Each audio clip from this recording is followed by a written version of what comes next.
Hello, everyone. This is Professor Dawson, and today I'm going to be delivering a brief video lecture to introduce you to issues relating to cities, urbanization, and inequality as they have to do with climate change. Why talk about this? Well, as we discussed last class in relation to Octavia Butler's Parable of the Sower, American cities are strikingly segregated and unequal. So I'm going to talk first about that history and why it is that we find so much urban inequality in the United States and why it falls in particular along racial lines in the US. And then I'm going to talk about urban inequality on a planetary scale. It's worth remembering that our class is about global expressions of climate change and about representation on a global plane.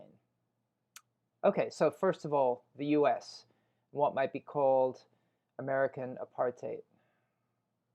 I think it's important to remember that there have been a series of deliberate decisions made by white Americans, not only on an individual level, but through control of government on local, state, and federal levels to deny people of color access to urban housing markets and to reinforce spatial segregation.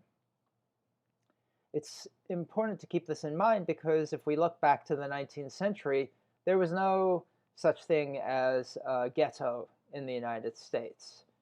Right? Most African American people at the time lived in rural parts of the South as a result of the history of slavery. What happened in the late 19th century and early 20th century was that following the Civil War, when there was no really genuine effort to provide emancipated slaves with any kind of a living. In fact, they fell back after the end of slavery or were reduced to conditions that were like a form of semi-slavery, like a form of indenture on the land in the South. And as a result of that, black people began to migrate out of the rural South to cities in parts of the North and the West, places like New York, Baltimore, Chicago, Los Angeles, and other cities. When they arrived in American cities, they were excluded from housing markets and pressured, often through forms of collective violence that were by white mobs with which they were targeted, to live in what came to be known as a ghetto, segregated parts of the city. That were separate from the areas where white people lived. And these parts of the city were usually the areas that had the worst housing conditions, that were the most crowded areas, and that had the worst environmental conditions.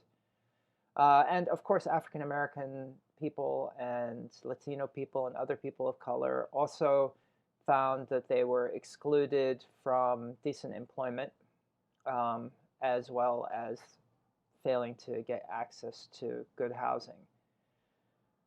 Now, you might think that the Great Depression, the New Deal, and the forms of economic development that happened after World War II would have made all of this horrendous racism in housing and in American cities better. But in fact, it just entrenched and made these things worse.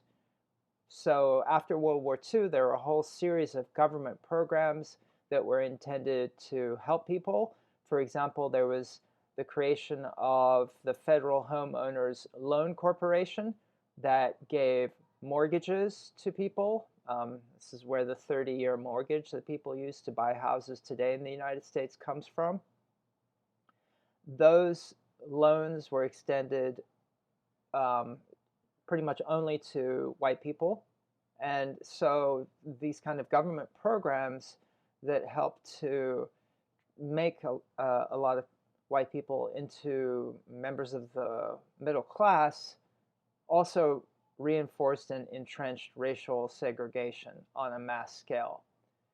At the same time, policies of what are called redlining were introduced.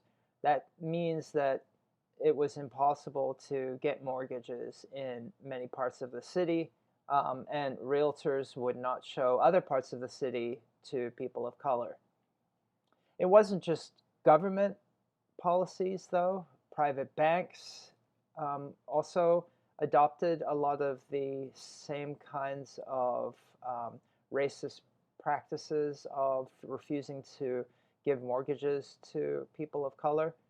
So even as home ownership became a mass phenomenon after World War II and people began moving out to the suburbs and adopting what we now recognize as a kind of middle-class way of life, black people and other people of color were by and large prevented by the government and by private interests from taking advantage of all of these programs. This meant they tended to be trapped in increasingly economically impoverished parts of central cities while white people moved out to suburbs. And all of this coincided with a really important transformation of the American economy. From the 1960s onwards, manufacturing in the United States began to decline as corporations began shipping jobs overseas, initially to places like Mexico and then to China and other parts of East Asia in search of low-wage workers.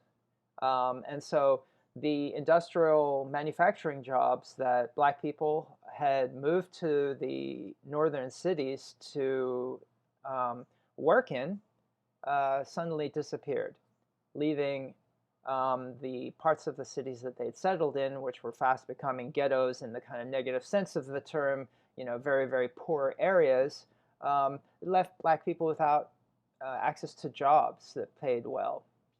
So there was a kind of new post-industrial urban order that was developing that was linked to structural divestment in central cities, even as the suburbs developed and well-paying kind of white-collar jobs moved out to the suburbs. All of this spurred massive uprisings by the end of the 1960s. As the civil rights movement raised demands for inclusion and the dismantling of forms of racist segregation in the South, the forms of segregation known as Jim Crow, similar kinds of demands reverberated in the North and led to massive urban uprisings in places like Newark and Los Angeles and many other cities around the United States. These were essentially uprisings against poverty and racism. And it was pretty clear in the late 1960s what the dynamic was and why it was happening. There was a very famous report that was commissioned by President Lyndon Baines Johnson, known as the Kerner Commission. It was published in March 1968 after some of the urban uprisings had taken place, that said that America was moving towards two societies, one black, one white, separate and unequal. So even while formal segregation, Jim Crow and all of the laws that said that black people couldn't eat in the same restaurants or see movies in the same cinemas, et cetera, even while all of that formal apartheid was being dismantled, at the same time, economic inequality was worsening, and it was manifesting itself in the form of the kind of disjunction between predominantly white and relatively affluent suburbs and predominantly black inner city that were extremely poor. As I explained last class, all of this is connected to climate change because it is in these very areas of the city that have been subjected to many, many decades of segregation that there are fewer trees, fewer resources to cool oneself by, and as a result, far more intense and more dangerous examples of the urban heat island that is linked to climate change. Now, what we saw after the uprisings of the 1960s was a kind of political shift to the right, with the election of President Reagan and mayors like Rudolph Giuliani in New York in the 1990s, essentially blaming people for their resistance to the conditions they found themselves in, and talking about inner city kind of pathological conditions, blaming people for their unemployment, blaming them for family instability, and ramping up policing of communities and incarceration of individuals, blaming them for the forms of social breakdown that had occurred as a result of mass immiseration and the lack of decent jobs and other ways to improve people's neighborhoods. All of this comes out in relation to things like the urban heat island effect, but also in relation to really spectacular natural disasters like Hurricane Sandy, which, when it hit New York City, devastated the areas of the city that were least desirable to live in, which tended to be areas that Black people and other people of color lived in, and consequently some of the highest mortality levels and the areas where housing and other building stock was most badly damaged were in communities of color in the city. In fact, many of New York City's public housing buildings still have mold. They still have not been cleaned up from Hurricane Sandy 6 years ago. How does all of this relate to what's happening in cities of the global south?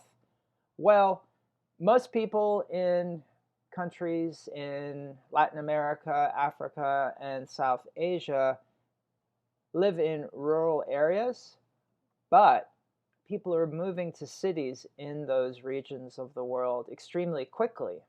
Why is this happening? Why is the highest rate of urbanization on the planet taking place in the global south, in predominantly poor countries, poor societies, societies that were subjected to colonialism and had their resources and their wealth extracted from them by European colonialists for many centuries? Well, it has to do with the same kind of conservative shift that I was describing taking place from the 1970s onwards. So basically, you had these societies who had been colonized for a long time. After World War II, many of them fought for their independence. In the case of Latin America, many countries achieved independence shortly after the American Revolution in the 19th century. But in many other parts of the world, such as Sub-Saharan Africa and South Asia, countries like India and Nigeria only achieved their independence after the Second World War. And they tried to develop policies to develop internally, right, to increase their agricultural production in the hope that they would be able to not only feed themselves, but export some food and have enough money as a result to begin industrial production and manufacturing in their country. And consequently begin to sort of catch up to the West, to industrialized societies like the United States and Britain and France. But what happened after the 1970s was that there was a kind of counterattack by the wealthy countries against countries in the global south that had decolonized. And this came in the form of new organizations like the International Monetary Fund and the World Trade Organization, which were developed to ensure what was called free trade. But what free trade really meant was that the countries which had managed to decolonize in the global south were expected to lower any kind of economic barriers to imports from the wealthy world, so that commodities could flow freely around the world. In the United States, we have an agricultural sector that's mechanized, that uses huge amounts of fossil fuels, and that gets tremendous subsidies from the government. And so when countries in the global south opened their economies up to agricultural exports from the United States and from countries in Europe like France and Germany, suddenly peasant farmers in those countries couldn't keep up. They couldn't compete economically. And so what you see from the 1980s onwards is millions of peasants in countries all around the world, in the global south, going bankrupt, losing their farms and being forced to move to cities because that was the only place where they could find a way to survive. They could no longer survive by growing their own food and trying to sell it on local markets because of all of this dumping of cheap agricultural goods from rich countries.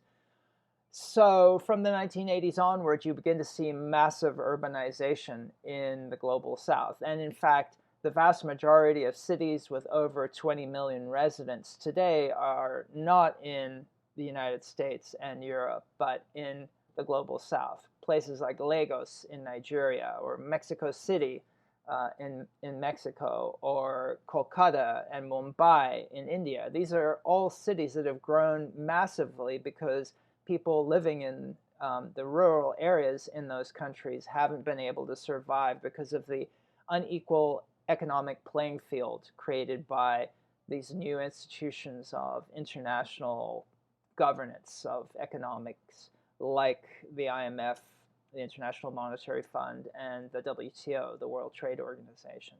So you see massive urbanization. Where do all these people live? Well, obviously they don't have enough money to go and live in swank apartment buildings. What they tend to do is settle on land that nobody else wants, swampland or on the edge of railroad tracks, and they tend to live in shanty towns, using whatever kind of scavenged wood or corrugated iron they can find to set up huts. And I'm talking, massive areas of the city with millions of people living in them with, of course, no electricity, no running water, no sewage, really horrible conditions. And these tend to be the areas that are least desirable in environmental terms.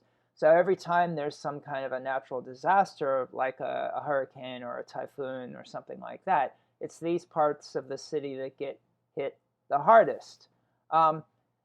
And that's the kind of spectacular natural disasters. There are also the sort of everyday forms of natural disaster, like lack of access to clean water, meaning that roughly 2,000 children die around the world every single day because essentially, they have some form of poisoning and can't survive. Usually it has to do with raw sewage in the water, which is killing small children and old people. So what I'm suggesting here, I'm sure you've picked up, is that there's kind of a parallel between urbanization in a country like the US and urbanization in many poor countries around the world. In both conditions, it's people of color and the economically dispossessed who live in the most environmentally threatened areas and who are suffering the most from climate change. I didn't mention this, but needless to say, people living in slums in cities of the global south don't have air conditioning. So as the planet gets hotter and hotter, their lives are also threatened by the urban heat effect, just as the lives of people of color here in New York and other cities in the US are threatened. So what I think you'll see is a really significant continuity between some of the issues that Octavia Butler highlights in her book in relation to climate change, urban segregation, and inequality, and some of the readings that we're doing this week and that we'll see in the rest of the semester as we look at global cli-fi. Okay, look forward to speaking with all of you about this later this week and in the weeks to come. Thanks.